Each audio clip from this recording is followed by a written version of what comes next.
બુધવાર વ્રતની વાર્તા.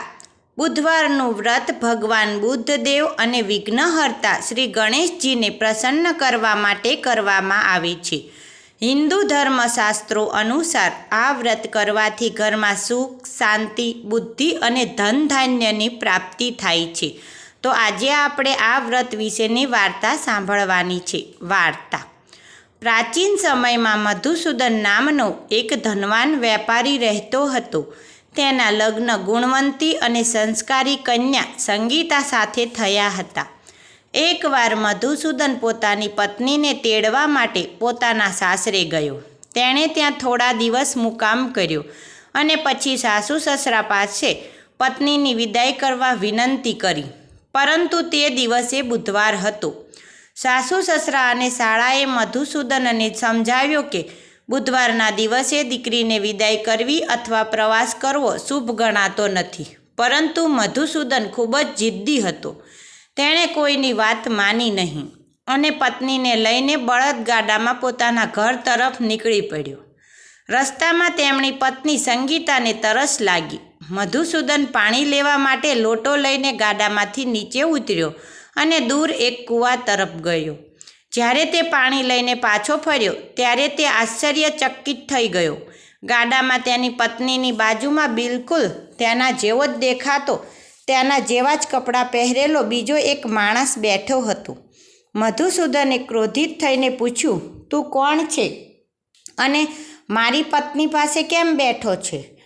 પહેલાં બીજા માણસે જવાબ આપ્યો, આ તો મારી પત્ની છે.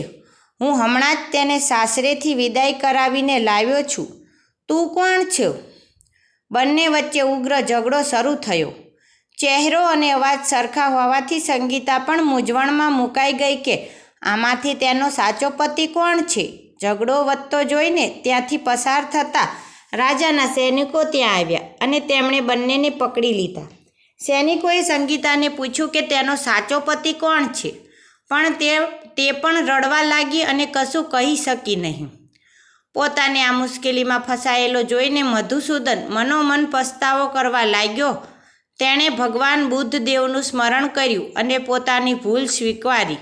તેણે પ્રાર્થના કરી, હે બુદ્ધદેવ, મેં અજ્ઞાનતામાં બુધવારના નિયમનું ઉલ્લંઘન કર્યું છે, મને ક્ષમા કરો. મધુસૂદનની સાચી પ્રાર્થના સાંભળીને ભગવાન બુદ્ધદેવ પ્રસન્ન થયા અને અદૃશ્ય અવાજ થયો. પેલો નકલી માણસ તરત જ ત્યાંથી ગાયબ થઈ ગયો. મધુસૂદનને તેની પત્ની પાછી મળી અને તે સુરક્ષિત પોતાના ઘરે પહોંચ્યો. ત્યાર પછી તે પતિ પત્ની દર બુધવારે નિયમિત રીતે વ્રત અને પૂજા કરવા લાગ્યા, જેનાથી તેમનું જીવન સુખ સમૃદ્ધિથી ભરાઈ ગયું. બુધવાર વ્રતની વિધિ અને નિયમો. પૂજા. આ દિવસે સવારે વહેલા ઉઠી સ્નાન કરી લીલા રંગના વસ્ત્રો પહેરવા જોઈએ.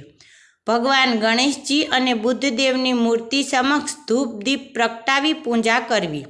ગણેશજીને મગના લાડુ અથવા મોદક અને દૂર્વા એટલે કે ધરો અર્પણ કરવાથી વિશેષ લાભ થાય છે. આ દિવસે લીલી વસ્તુઓ જેમ કે મગની દાળ, લીલા કપડાં કે પાલક ગાયને ખવડાવવી શુભ માનવામાં આવે છે. ઘણા લોકો આ વ્રત 11 બુધવાર સુધી કરે છે, ઘણા 21 બુધવાર સુધી કરે છે. તમારે તમારી અનુકૂળતા પ્રમાણે વ્રત કરી શકો છો. જય શ્રી કૃષ્ણ.